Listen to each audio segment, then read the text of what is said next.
Ini penting. Para wali itu punya dua kubu strategi dakwah. Ada yang gaya Sunan Giri dan kawan-kawan, ada yang gaya Sunan Bonang, Sunan Kalijogo dan kawan-kawan. Ini yang gaya Sunan Kalijogo, berhadapan dengan masyarakat Jawa yang kuat sekali memegangi tradisi. Kalau orang timur kayak Jawa itu, tradisi itu nomor satu. Jangan diotak-atik. Kalau diotak-atik orangnya bisa ngamuk. Maka Sunan Kalijogo punya rumus. Yang pertama apa? Kalau ada adat yang sekiranya tidak cocok sama Islam tapi susah diubah, ya diubah cuma pelan-pelan, tidak kesusu dan tidak pakai kekerasan.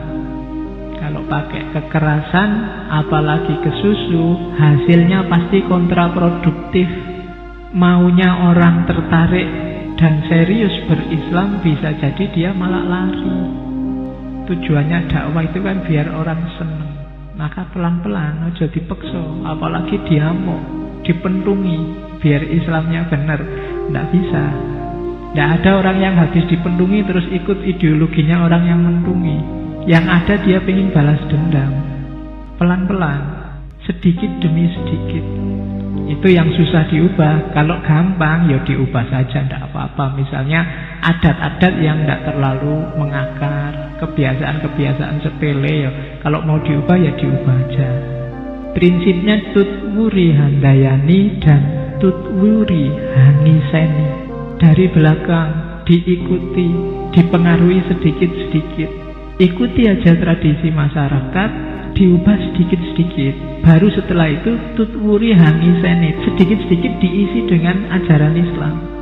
Kalau ada orang misalnya habis kematian kok kumpul-kumpul ngobrol nggak jelas, kalau ada bayi terus ngumpul ngerokok nggak jelas, ngobrol ngalung itu, diikuti aja, jangan tiba-tiba dimarahi. Cuma sambil tutwuri hangiseni. Masuklah ke sana, ikutilah, isilah sedikit-sedikit dengan yang baik. Lama-lama mereka berubah. Makanya jangan kaget kalau ada wali-wali tertentu yang kerjaannya masuk ke lokalisasi, masuk ke bar. Itu mereka membawa prinsip ini. Lah kalau orang-orang yang di lokalisasi nggak ada yang mau masuk, dianggap haram, dibakar saja, ya nggak jadi dakwah. Yang sesat tetap sesat. Kalau mendakwai kalian yang sudah pinter, buat apa? Wong wis apik, dakwah itu ke yang jelek. Maka jangan dimarahi kalau ada wali yang dakwah ke sana. Ya meskipun kalau kalian saya tidak percaya. Kok kalian yang lokalisasi kok ke sana dakwah, Pak?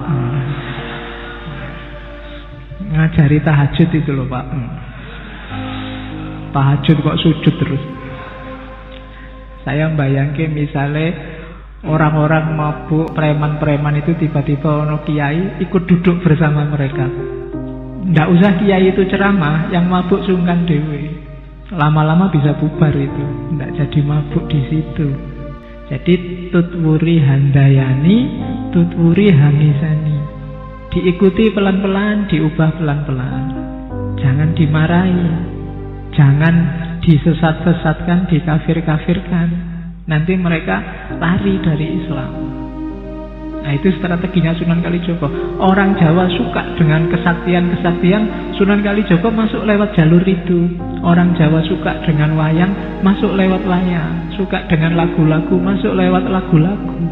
Masyarakatnya jadi enak menerimanya. Oh ternyata agama baru ini sama aja tuh kayak milik kita. Jangan-jangan lebih sempurna, kan orang mikirnya ke sana. Makanya orang Jawa yang suka sakti-sakti, Sunan Kalijogo menunjukkan, wah aku ya iso sakti, bahkan lebih dari mereka. Itu kan masuk pelan-pelan sambil ngisi. Sama kayak Nabi Muhammad turun di Arab, orang Arab terkenal dengan dunia kepenyairannya, masuk dengan Al-Quran, punya nilai sastra yang luar biasa. Tidak datang tiba-tiba dipukuli semua biar masuk Islam, enggak. Ditarik pakai Quran yang nilai sastranya luar biasa. Dan yang terakhir, anti konfrontasi. Mengambil ikan tapi airnya tidak keruh. Kalau airnya keruh, semua ikannya bisa mati. Nggak jadi ngambil ikan. Bahkan dai-nya juga bisa ikut mati. Kalau kamu dakwah dengan keras, terjadi kerusuhan, nggak cuma yang rusuh, yang korban, kamu sendiri bisa juga jadi korban. Maka mancinglah tidak dengan mengeruhkan airnya. Hasilnya ada tapi airnya tidak keruh. Cabang yang berbeda nanti dengan gayanya Sunan Giri, yang masuk ke politik dengan gayanya sendiri, nanti ada Giri Prapen itu dan seterusnya. Strategi dakwah yang berbeda. Tidak ada yang salah, asal konsisten dengan niat dan teorinya masing-masing. Yang jelas Sunan Kalijogo lebih diposisikan akhirnya oleh orang Jawa sebagai gurunya orang Jawa. Dalam banyak kasus selalu yang disebut Sunan Kalijogo.